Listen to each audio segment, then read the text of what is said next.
तो प्यारे छात्रों, हम लोग यहाँ तक पढ़ लिए थे, यानी कि ग्रासनाली तक पढ़ लिए थे, और आज की क्लास जो चलेगा वो इससे और आगे की तरफ चलेगा। ठीक है, तो प्यारे छात्रों, आप सभी का फिर से एक बार स्वागत है आप लोग का अपने चैनल मूर्ति एकेडमी में।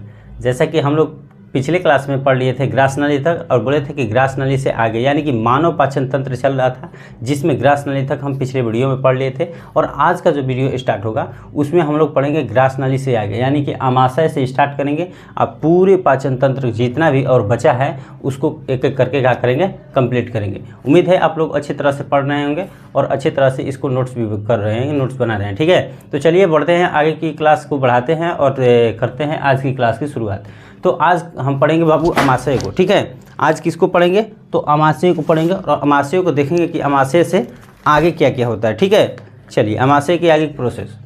तो देखिए, अमाशय का मतलब स्टोमक होता है, इसी को हम लोग पेट कहते हैं, पेट के नाम से जानते हैं। किसके बाबू, तो पेट के नाम से जानते हैं स्टोमक को। ठीक है, तो इसी को कहते हैं स्टोमक, इसी को कहते हैं अमाशय। ठीक है, चलिए, तो वहाँ से ग्रासनाली से हम लोग पढ़े थे कि भोजन क्या होगा, कि खिसका, और वहाँ से खिसकने के बाद कहाँ सीधे चला गया, और स्टोमक में चला गया। तो अब बढ़ते हैं स्टोमक की, और देखते हैं कि स्टोमक की क्या क्या क्रियाएं होती है, उसमें कौन कौन सी क्रिया संपन्न होती है, इसके बाद कहाँ जाएगा, और उसके बाद धीरे धीरे करते करते हमको जाना है बाबू कहाँ तक, तो मल द्वार तक जाना है। ठीक है, क्योंकि हम लोग पाचन तंत्र जैसे ही पढ़े थे तो पढ़े थे वहाँ से क्या कि हम लोग का जो पाचन तंत्र है मुख से स्टार्ट होगा, यानी कि मुख से स्टार्ट होगा और मल द्वार यानी कि एनस तक जाएगा। ठीक है, तो हम अभी हैं कि यहाँ तक बाबू, अमाशय। तो चलिए अमाशय के बारे में देखते हैं।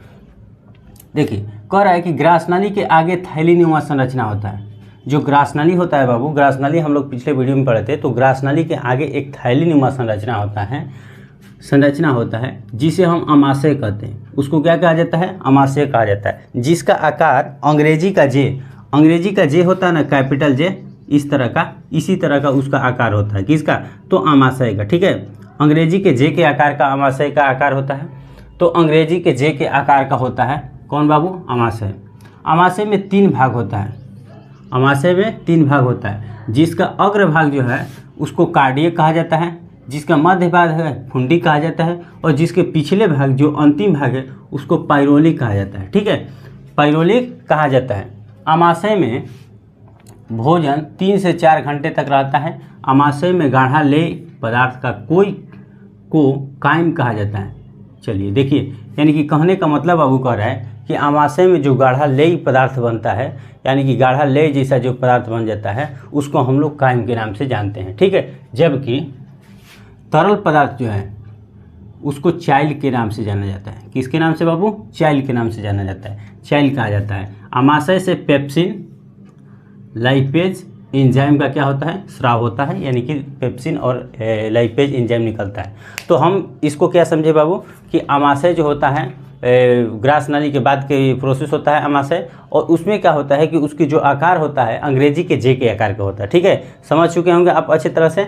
इसके बाद जब आगे बढ़े तो उसके अग्र भाग है जिसको क्या कहते हैं बाबू, कार्डियक कहते हैं, उसके मध्य भाग को फुंडी कहते हैं, और उसके जो अंतिम भाग है यानी कि लास्ट के भाग है तो उसको हम लोग क्या कहते हैं बाबू, तो उसको कहते हैं पाइरोलिक कहा जाता है। ठीक है, अमाशय में जब भोजन की बात किया जाए तो अमाशय में भोजन 3 से 4 घंटे तक रहता है कि हाँ बाबू, अमाशय में, यानी कि हम कह सकते हैं कि हमारे पेट में भोजन 3 से 4 घंटा रहता है खाने के पश्चात। ठीक है, तो यहाँ तक आप समझ गए।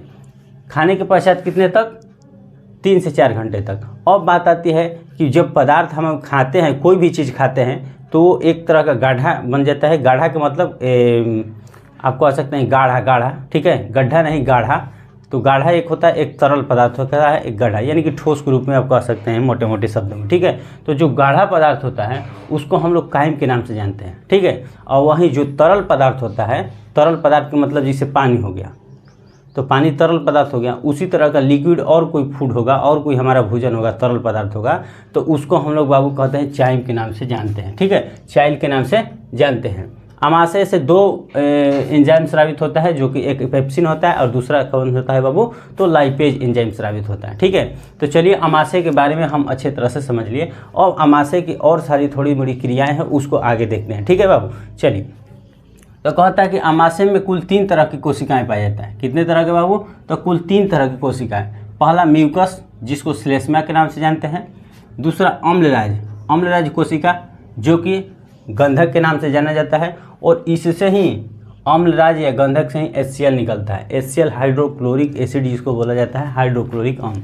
तो उसका स्राव कहाँ से होता है बाबू? अम्लराज या गंधक से होता है, ठीक है। और तीसरा है जाइमोजिन कोशिका। कौन सा कोशिका बाबू? जाइमोजिन कोशिका। इसमें पेप्सिन निकलता है और प्रोटीन का क्या करता है? पाचन करता है। तो हम सीखे कि कोशिका इसमें क्या, अमाशय में 3 तरह के कुल कोशिका पाया जाता है। पहला म्यूकस, जो कि म्यूकस का आगे कार्य होगा कि म्यूकस इसमें ज़्यादा अमाशय में जो होता है एंजाइम ज़्यादा स्रावित होने लगता है, तो म्यूकस जो है उस पदार्थ की झिल्लियों को क्या करता है? नहीं रोक पाता है। रोकने वाला एक है, तो नहीं रोक पाता है, तो उसमें ज़्यादा स्राव होने लगता है, जिससे अल्सर नामक एक रोग होता है। तो इसमें यहाँ पर देखिए, यहाँ पर है जठर रस में। तो जाइमोजिन कोशिका पेप्सिन निकलता है और कोशिका से समझ लिए कि HCl का निकलता है। अब देखते हैं बाबू जठर रस के बारे में। देखिए, हमारे शरीर में अमाशय के द्वारा प्रतिदिन जठर रस 2 से 3 लीटर बनता है। कितना बाबू? तो 2 से 3 लीटर प्रतिदिन बनता है। 2 से 3 लीटर बनता है, लेकिन कहीं उससे ज़्यादा होने लगे, अगर कभी कभी होता है कि उससे ज़्यादा स्रावित होने लगे, तो उससे ज़्यादा जब स्रावित होने लगे तो एक म्यूकस पदार्थ होता है जो कि स्रावित करने वाली झिल्लियों को क्या करता है? रोकता है। वो क्या करता है? रोकता है, उस झिल्ली को रोकता है, उसे म्यूकस कहते हैं। तो म्यूकस का क्या करने लगा? जैसे ज़्यादा स्राव होने लगा तो म्यूकस की जो अतु करने की प्रवृत्ति है, स्रावित करने की, जो स्रावित करता है म्यूकस, वो कम स्रावित होने लगेगा। म्यूकस का बाबू कम स्रावित होने लगेगा। यहाँ पर हम बताए हैं कि म्यूकस का स्राव कम होने लगेगा, जिससे अल्सर नामक एक बीमारी होती है, अल्सर नामक रोग होती है, ठीक है। तो किसकी कमी से होती है? तो म्यूकस कम स्राव होने लगेगा, तो उससे अल्सर नामक बीमारी होगा, ठीक है। तो आप लोग उम्मीद है यहाँ तक अमाशय तक समझ लिए होंगे। अब अमाशय के बाद अगर बात किया जाए तो अमाशय के बाद बढ़ेंगे हम बाबू यकृत की तरफ। यकृत के मतलब लीवर जिसको बोलते हैं, ठीक है, क्योंकि सारा खेल लीवर का ही होता है। आप लोग देखे होंगे कि जब भी तबीयत खराब होता है, भोजन वोजन नहीं पचता है, तो आदमी कहते हैं कि लीवर का हो गया है, डैमेज हो गया है, या लीवर खराब हो गया, ठीक है, यही ना कहते हैं। तो वही सारा खेल लीवर का होता है। तो लीवर को, यानी कि शरीर में हमारा सभी अंग उपयोगी है हमारे लिए। अगर कोई भी एक अंग हमारे कोई क्षति हो जाता है या कमज़ोर हो जाता है या डैमेज हो जाता है कह सकते हैं, तो हमारा शरीर काम करना कहीं ना कहीं बंद कर देगा, ठीक है। यानी कि हमको परेशानी झेलना पड़ेगा, चाहे अमाशय हो। अगर अमाशय भी अच्छे तरह से कार्य नहीं करेगा तो भी परेशानी होगा, लीवर नहीं करेगा तब भी परेशानी होगा, छोटी आंत नहीं करेगा तभी होगा, बड़ी आंत नहीं करेगा तभी होगा। यानी कि कहीं ना कहीं हम कह सकते हैं कि कोई भी मेरा अंग है, जब तक सभी अंग स्वस्थ नहीं है तब तक हम भी स्वस्थ नहीं रहेंगे, ठीक है बाबू। चलिए, तो आगे बढ़ते हैं। आप लोग अमाशय के बारे में समझ लिए, अब बढ़ते हैं लीवर की तरफ। अब लीवर का मतलब यकृत, यकृत को ही लीवर के नाम से जानते हैं। कह रहा है कि यह शरीर की सबसे बड़ी ग्रंथि है। अगर कह देगा कि सबसे बड़ी ग्रंथि कौन सी है बाबू, तो लीवर हो जाएगा। तो क्वेश्चन यहाँ से ऑब्जेक्टिव भी आपको आ गया कि शरीर की सबसे बड़ी कोशिका क्या है बाबू, तो लीवर है, यानी कि यकृत है, ठीक है, यकृत है। सबसे बड़ी ग्रंथि कौन सी है बाबू, तो यकृत है। इसका भार भी सबसे अधिक होता है, इसका भार भी सबसे अधिक होता है। स्वाभाविक बात है, जब सबसे अधिक बड़ी ग्रंथि है तो उसका भार भी ज़्यादा होगा, ठीक है। तो इसका भार भी अधिक होता है। और इसका भार कितना होता है, 1.5 kg तक इसका भार होता है। कितना बाबू, तो 1.5 kg तक होता है। यकृत से पीत रस निकलता है, बाइल डक्ट जिसको कहते हैं, पीत रस, बाइल जूस जिसको कहते हैं, ठीक है। तो पीत रस निकलता है, पीत रस का स्राव होता है, जो भोजन को क्षारीय बनाने का काम करता है। जो भोजन को हम क्या करते हैं बाबू, क्षारीय बना देता है, ठीक है। और जो वासा का क्या करते हैं, विखंडन करने के लिए तैयार करता है। कोई भी चीज़ खाते हैं हम लोग, तो कोई भी चीज़ खाते हैं तो उसको क्या करता है कि जो लीवर है उसको भोजन को क्या बनाता है, क्षारीय बनाता है, क्षारीय बनाता है। और वासा जो है, वासा को क्या करता है कि वासा को विखंडन यानी कि तोड़ने में क्या करता है, तोड़ने के लिए प्रेरित करता है, तैयार करता है, ठीक है। कि वासा को क्या करता है, तोड़ने के लिए प्रेरित करता है या तैयार करता है। तो हम समझ गए यकृत के बारे में कि यकृत सबसे बड़ी ग्रंथि की अगर बात किया जाए तो यकृत होगा। अगर उसकी भार की बात किया जाए बाबू, तो 1.5 kg तक उसका भार होता है। और ये कोई भी पदार्थ को क्या बनाता है, या भोजन को कह सकते हैं कि क्या बनाता है बाबू, क्षारीय बनाता है, ठीक है। और ये वासा को विखंडन करने के लिए, तोड़ने के लिए प्रेरित करता है, ठीक है। यानी कि मोटे मोटे शब्दों में हम लोग यकृत के बारे में पूरी अच्छी तरह से क्या कर लिए, समझ लिए, ठीक है बाबू। चलिए आगे बढ़ते हैं। अब यकृत के बाद आती है बारी किसकी, अग्नाशय की। किसकी बारी आती है, अग्नाशय की, ठीक है। तो आइए अग्नाशय के बारे में देखते हैं कि अग्नाशय का क्या कार्य होता है, ठीक। तो कह रहा है कि यह अमाशय और छोटी आंत, देखिए यहाँ अमाशय और छोटी आंत, यानी कि ये अमाशय और ये छोटी आंत। छोटी आंत के बारे में अभी चर्चा नहीं हुई। यह अमाशय और छोटी आंत के बीच स्थित रहता है। कौन सा बाबू? तो अग्नाशय स्थित रहता है, यानी कि व्यवस्थित रहता है, वहाँ पर रहता है। ठीक है। इसमें लाइपेज नामक एंजाइम, अब देखिए लाइपेज नामक, देखिए जो भी एंजाइम स्रावित होता है जिस ग्रंथि से, जो भी एंजाइम स्रावित होता है जिससे, उसको याद करना बहुत ही इंपॉर्टेंट है। जिस तरह से हम लोग पढ़ते हैं क्या कि यहाँ पर कि अमाशय से पेप्सिन और लाइपेज का स्रावित होता है, उसी तरह यहाँ पर भी है कि इसमें लाइपेज नामक एंजाइम का क्या होता है बाबू? स्राव होता है। ठीक है। इसका मुख्य काम वासा को वासा अम्ल में बदलना है। देखिए इसका मुख्य अगर काम किया जाए तो क्वेश्चन यहाँ से आपको अगर दे देगा कि वासा को वासा अम्ल में कौन बदलता है, तो हम लगा देंगे ऑप्शन में, देखेंगे बाबू कि यह कहाँ पर अग्नाशय है। अगर अग्नाशय उस ऑप्शन में दिया रहे तो अग्नाशय को क्या करेंगे? हम टिक कर देंगे। ठीक है। कि वासा को वासा अम्ल में कौन बदलता है? तो अग्नाशय बदलता है। ठीक है। लाइपेज एंजाइम का स्रावित कौन करता है? तो यहाँ पर हम कर देंगे अग्नाशय। ठीक है। चलिए, यानी कि यहाँ तक आप समझ लिए कि ये अमाशय का कार्य क्या होता है कि ये छोटी आंत और अमाशय के बीच में स्थित होता है। इसमें लाइपेज नामक एंजाइम का स्राव होता है और इसका जो मुख्य कार्य है वासा को वासा अम्ल में बदलना होता है। ठीक है बाबू। चलिए आगे बढ़ते हैं। अब आती है बारी छोटी आंत की, जो कि बहुत ही इंपॉर्टेंट है, बहुत ही इंपॉर्टेंट है। ठीक है। क्योंकि सारा कार्य छोटी आंत का ही होता है, ज़्यादातर कार्य छोटी आंत करती है। ठीक। तो इसमें क्या होता है बाबू कि छोटी आंत का मतलब स्मॉल इंटेस्टाइन होता है और आहार नाल का सबसे बड़ा भाग छोटी आंत ही होती है। यानी कि पूरे बोले हैं कि बहुत ही इंपॉर्टेंट है ये ना। ठीक है। यानी कि जितने भी आहार नाल है, आहार नाल में जितने भी आएंगे, मुख से स्टार्ट होकर एनस तक जो जाएगा, इसी को तो आहार नाल कहते हैं ना। तो आहार नाल में जितनी भी क्रियाएं होगी उसमें सबसे बड़ा कार्य अगर कहीं होगा तो वो होगा छोटी आंत का। ठीक है।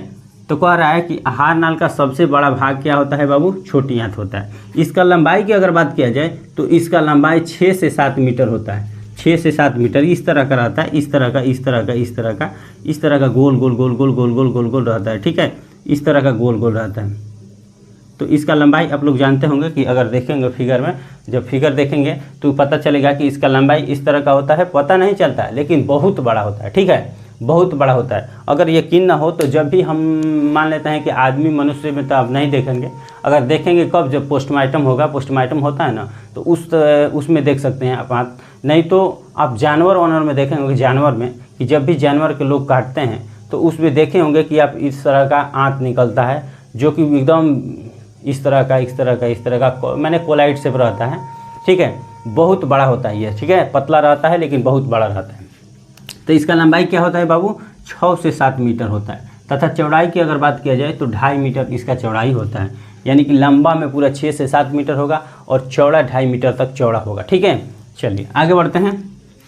इसमें भोजन में मिले हुए सिर्फ वासा का ही पाचन होता है। देखिए अब बात आती है कि वासा का पाचन किस में होता है, तो हम कहेंगे छोटी आंत में। यानी कि भोजन में जो वासा होता है उसका छोटी आंत में पाचन होता है।